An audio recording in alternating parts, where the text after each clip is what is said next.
సిద్దిపేట జిల్లా హుస్నాబాద్లో కుటుంబ సమేతంగా ఆర్టీసీ బస్సులో పోలింగ్ కేంద్రానికి వెళ్లి ఓటు హక్కును వినియోగించుకున్న మంత్రి పొన్నం ప్రభాకర్.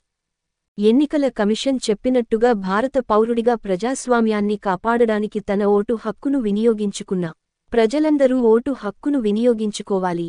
ప్రజాస్వామ్యాన్ని రక్షించుకోవాలంటే మతతత్వానికో, ప్రాంతీయతత్వానికో, కులతత్వానికో, ఇతరాత్ర ప్రలోభాలకు లొంగకుండా ప్రతి ఒక్కరూ ఓటు హక్కును వినియోగించుకోవాలి. ప్రతి పౌరుడు ఎన్ని పనులు ఉన్న బాధ్యతగా ఓటు హక్కును వినియోగించుకోవాలని కోరుతున్నా.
కళ్యాణం ఫోటో తీసుకోపోయారా?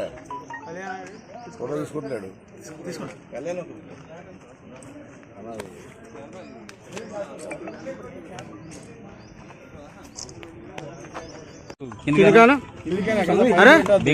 అందరికీ నమస్కారం.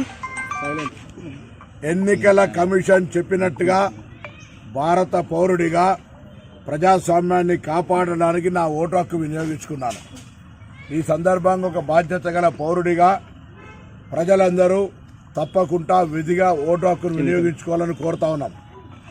ప్రజాస్వామ్యం రక్షించబడాలంటే మతతత్వానికో, ప్రాంతీయతత్వానికో, కులతత్వానికో లేకపోతే ఇతరత్ర ప్రలోభాలకు లొంగకుండా స్వేచ్ఛగా, పూర్తిగా స్వేచ్ఛగా మీ ఓటు హక్కును వినియోగించుకోవాలని సందర్భంగా కోరుతా ఉన్నాం.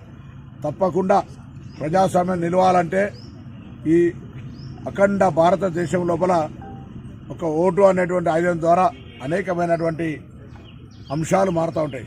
కాబట్టి తప్పకుండా ప్రతి పౌరుడు విధిగా ఎన్ని పనులున్నా, ఎన్ని బాధ్యతలున్నా ఈ ప్రధానమైనటువంటి ఓటు వేసే బాధ్యతను మరవద్దు. ఇది మన హక్కు, ఇది మన గొంతు, మన స్వరం అని ఎన్నికల కమిషన్ చెప్తున్నట్టుగా అందరూ దయచేసి ఓటు హక్కుగా వినియోగించుకోవాలని సందర్భంగా నేను కోరుతా ఉన్నాను.